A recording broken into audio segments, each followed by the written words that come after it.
Muslims and Arabists often inform us that jihad means spiritual struggle. Is this true?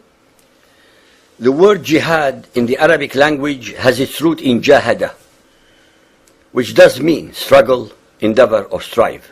Unfortunately, those who explain it in spiritual terms are deliberately deceiving and misleading the public about its actual meaning, based entirely upon the Arabic language of the Quran and the Hadith.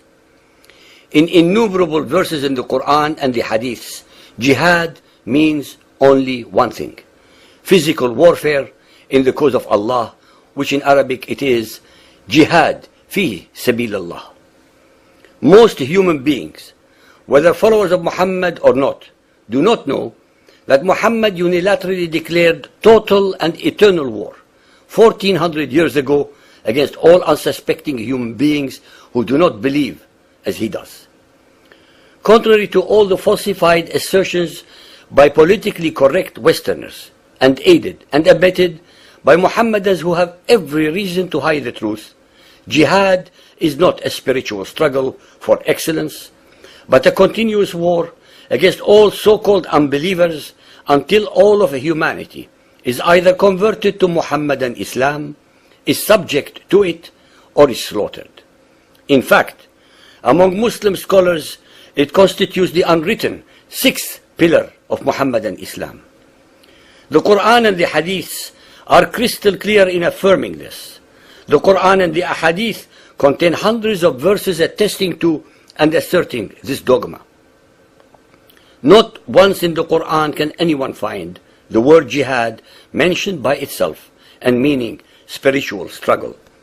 All the derivatives of the word jihad in the Quran and Hadith represent acts of war and aggression to spread the belief in Allah and in Muhammad as the messenger of Allah. To be able to indoctrinate any human being, to be so prepared as to willingly die for a faith, thus becoming a martyr, shaheed, who would be rewarded with eternal sexual, sensual, and carnal pleasures in the afterlife than in life on earth, should be considered among the most diabolical weapons of war ever conceived. In such a war, very little mercy could be shown to the enemy until it is totally subdued, converted, or exterminated. This ideological weapon has been used throughout Islamic history, both against the infidels as well as against other unbelieving sects of Islam. In all of the Quranic verses, as well as in the Ahadith, jihad is invariably associated with the physical warfare and fighting, and not as a spiritual striving for a higher morality and or discovery of self. In the tradition of Muhammadan Islam, the world is divided into two major parts. Number one, Dar es-Salam, which is the territory of peace. They comprise territories completely under the control of Muhammadan Muslims, al-Mu'mineen, that is the believers, which is made up of two components. A, Dar al-Islam, which is territories with a majority of Muslim peoples. B, Dar al-Sulh, territories with a non-Muhammadan majority occupied and under the protection of the Muslims. And the second part is Dar al-Harb, which is the territory of war. All territories in the world that are not under the control of Muhammadans are considered to be in the hands of the alleged kuffar, i.e. non-believers, and consequently are fair game for attack, despoliation, rape, and subjugation to Islam.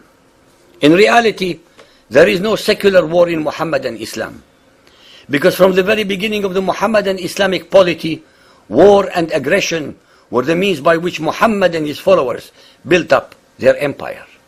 Jihad became a perpetual holy duty of warring against all infidels. That is a continuous war of aggression against all those who do not believe as they do in Allah and His Messenger Muhammad. These wars were not in defense of Islam, but to gain territory, economic wealth, slavery, booty, rape, and plunder. Converting these peoples to Islam was last on the agenda of Muhammad's followers, but became a very important byproduct of these wars of aggression. It is a cruel irony, if not actually divine justice, that among the largest victims of jihadi terror were and continue to be other Muslims. Each side of the conflict between two or more of the warring Muslim factions or sects accuse their opponents of kufr and or unbelief, turning them into enemies of Allah and hence subject to divinely sanctioned destruction. In this manner, and according to the Quran, their holy book, since all are Muslims killing other Muslims, none will ever be received in paradise, but will assuredly end up in Allah's hell. For the listeners who doubt all the above, the following very few example verses and hadiths should easily and conclusively sober them up. Chapter 9, verse 5. But when the forbidden months are past, then fight and slay, فَقَاتِلُوا.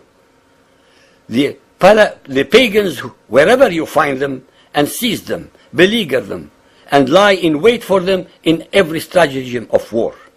Chapter 9, 29.